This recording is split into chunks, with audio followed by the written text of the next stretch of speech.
In 2018, Colorado Democrats won control of the state Senate and the offices of the Secretary of State and Attorney General. It gave them total dominance over the state's government for the first time since 1938 and cemented Colorado's 15-year shift from reliably red to solidly blue. That transformation, partially driven by changing demographics, was also spurred by a small group of wealthy Colorado liberals who poured millions into local elections starting in 2004. The successful strategy became known as the Colorado model, and Democrats are working to export it to other red and purple states. It's part of an ambitious plan to build permanent electoral majorities across the country. Republicans have traditionally dominated the state politics game and currently control 60% of legislatures. The Democrats are starting to catch up. Before last year, the GOP had complete control of 31 state legislatures. That number is now 30. Democrats, meanwhile, went from full control of 14 up to 18. Democrats have also started investing heavily in state-level infrastructure and directing national donor money to local races. A network of wealthy liberal donors plans to pour $200 million into local elections over the next year and a half. That's more than double what the official Republican and Democratic Party committees spent on state legislature races during the 2018 cycle. American Bridge, the top Democratic opposition research firm, recently launched a new war room focused exclusively on state races. Outside groups are organizing an army of liberal activists around the country to campaign for local races in states where they don't live. Organizers said the spending is strategic, honing in on states and specific seats where they can have the most significant effect. The top targets include Florida, Michigan, Pennsylvania, and North Carolina. We look at states that have the potential to flip, and you go do a deep dive, and you say, which races are going to be most strategic to support in this state. Rita Bosworth, executive director of the Sister District Project, one of the outside groups working on the effort, told the Washington Examiner.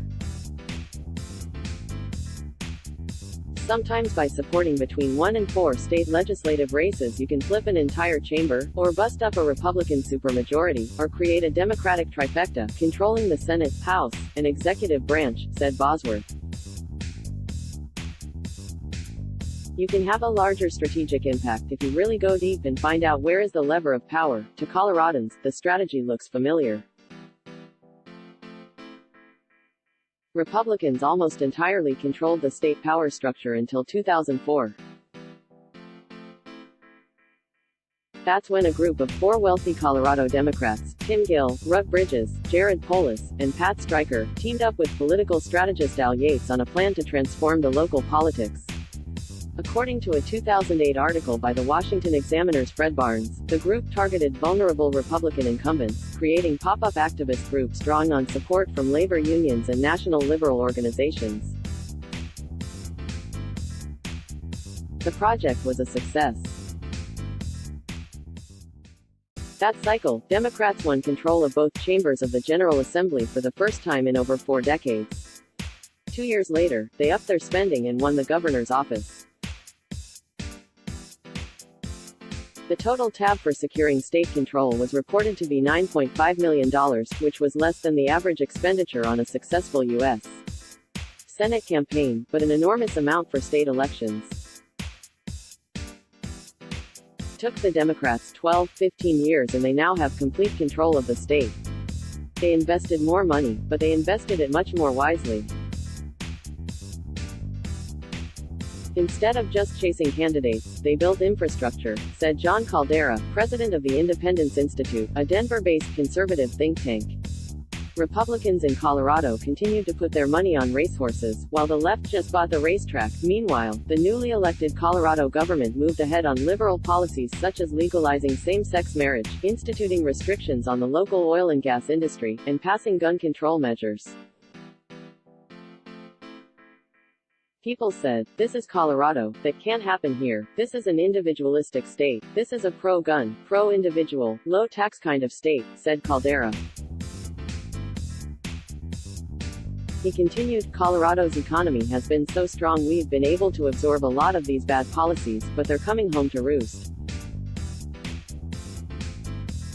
People have been losing their oil and gas jobs, rents are ridiculously high here because of growth controls, home prices are untouchable here, we're putting money into transit instead of roads. Roads are being choked off, so quality of life is being diminished. Democratic strategists noted the stunning political upheaval and the potential for replicating it in other elections at the time. Rob Stein, who founded the Powerful Democracy Alliance, a network of deep-pocketed liberal donors who coordinate their political contributions, raised the possibility of exporting the Colorado model in 2008, according to the blueprint, How the Democrats Won Colorado. It is a warning shot to conservatives in America that if the Colorado model is replicated elsewhere, conservatives have nothing comparable to possibly compete with it, and they had better watch out, said Stein. The Democracy Alliance has recently increased its focus on state infrastructure and elections. The invite-only network has over 100 members who each pledge to give a minimum of $200,000 annually to organizations approved by the Democracy Alliance. The network plans to raise a total of $200 million for liberal groups working on state and local elections in 2019 and 2020, according to a copy of its latest investment recommendation report published by the Washington Free Beacon. The Democracy Alliance called the state campaign central to progressive, long-term success. The goal of the project is to build a permanent base of liberal power that reflects the new American majority, according to the group. Although the Democracy Alliance does not collect or distribute funds, its members are directed to donate to a list of approved partner organizations. Many of these groups are building state-level infrastructure, including America Votes, which advocates for looser voting laws and has chapters in 22 states, State Voices, which supports nonprofit activist groups and has chapters in 23 states, and Progress Now, a public affairs group that has affiliates in 21 states. The Democracy Alliance also directs funds to organizations that specifically work on flipping state legislatures blue, including the Sister District Project and Flippable. The Democracy Alliance works closely with Arabella Advisors, a high-powered consulting firm that sets up liberal pop-up groups around the country, which are basically disposable organizations that exist primarily as a website. Hayden Ludwig, an investigator with the Capital Research Group, a conservative think tank that has published research into Arabella's funding network, said Arabella runs 4 large nonprofit groups that it uses to transfer money to these various pop-up organizations. The nonprofits brought in combined revenues of over $600 million in 2017, according to their public tax records. You've got to think of Arabella as a service. It's not a foundation where the money originates, said Ludwig, who also authored a recent CRC report on Arabella. It's just a real convenient way of moving money, and you wash the name of the original donor by moving it through the non-profits, and ultimately to the activists in any particular state. According to Ludwig, the structure makes it difficult to know how much money is being sent to each pop-up group and impossible to determine who is funding each program. Arabella Advisors set up state-focused groups such as Floridians for a Fair Shake and North Carolinians for a Fair Economy, which reportedly spent millions on political ads supporting progressive healthcare and economic policies last year. But there is no way of identifying every pop-up group that Arabella runs. The Sister District Project, one of the activist groups backed by the Democracy Alliance, was founded in 2016 and is currently focused on winning Democratic control of the Virginia State House and Senate this fall. The organization is supporting 12 candidates in Virginia, which has been trending blue over the past decade but still has a Republican majority legislature.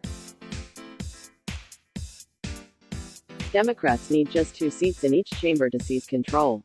Virginia isn't the only GOP-controlled legislature within striking distance.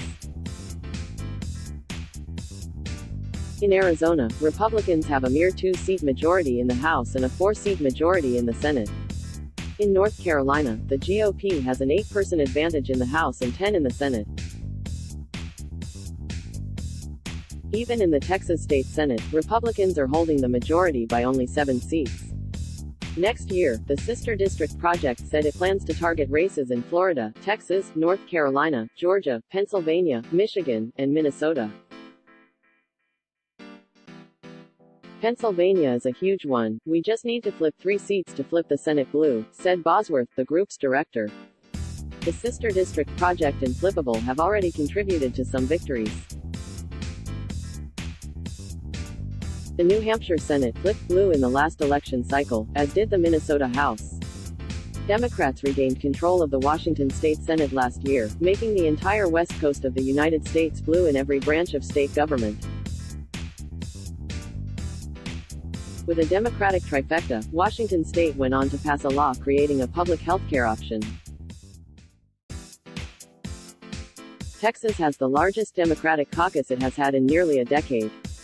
Bosworth, who lives in California, said her group organizes activists from around the country to volunteer for Democratic campaigns in targeted states, including phone banking, canvassing and sending direct mail to voters.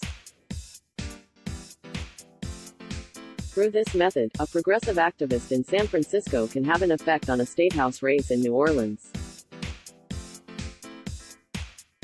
We organize volunteers largely in very blue parts of the country where your time and energy would be better spent in another part of the country with a competitive race happening, rather than your very, very blue backyard, said Bosworth. She said the group currently has 100 teams of activists across the country who meet monthly or weekly. They're having fundraisers, they're having postcard writing parties, they're having phone bank parties, she said. There are so many people like me who live in a blue area. We feel like things are under control where we live, but we want to help somewhere else. Scott Walter, president of the Capital Research Center, said the left is investing ever more heavily in this infrastructure. Money is not all powerful. But it's not nothing, either. Any Republican politician running for state offices ought to be very scared, even though they're not necessarily doomed, he said. Because the left is very serious. While demographic changes aided the Colorado model, Republican and Democratic operatives said the blueprint could be useful in high-growth states such as Arizona and Montana. In Virginia, the state has also seen an influx of people moving in from northern states and Washington, D.C., contributing to political changes over the past decade. Does outside spending make a difference? Of course, Jesse Ferguson, a Democratic strategist in Virginia, told the Washington Examiner. That's a truism anywhere. There's no amount of spending to buy yourself a semi-competitive state. The state has to be trending competitive because of their demographics and their opinions, and then you can certainly advance the infrastructure to support that. Ferguson said the GOP had neglected its political infrastructure in Virginia in recent years while Democrats have been building theirs. I think that lasts probably 10 years. Republicans in Virginia have relied on their infrastructure advantage, but those advantages have atrophied, and Democrats have built those grassroots infrastructures and organizations in order to compete, he said. Party control of state legislatures will also have national implications after the next election cycle. Redistricting, the process in which states redraw the boundaries of their congressional districts every 10 years following the census, will take place in 2021. In most states, this is overseen by the legislature, and the majority party tends to redraw the map in ways that will help their party gain U.S. House seats. For years, Republicans had an advantage at the state level, allowing them to redraw districts in a way that has benefited them in the House. The next election is 2020, now people are obsessed with Trump and who's going to be against him, but honestly more important in the long run is the state legislatures, said Walter. Because the state legislatures are the ones that will redraw the districts, not only for the state legislatures but also the House of Representatives. Bosworth said she believes significant financial investment in individual state races would be more beneficial for the Democratic Party than pouring it into expensive congressional seats. She noted that Democrats spent over $30 million on Jon Ossoff's losing campaign for the special election House race in Georgia in 2017. I wouldn't have put a penny into that seat because it doesn't matter even if we won it, said Bosworth. But if you took that $32 million and put it into state races in North Carolina, for example, you could win North Carolina and Democrats would get another 3 to 4 congressional seats during redistricting. Alana Goodman is an investigative political reporter with the Washington Examiner. Let's block ads. Why?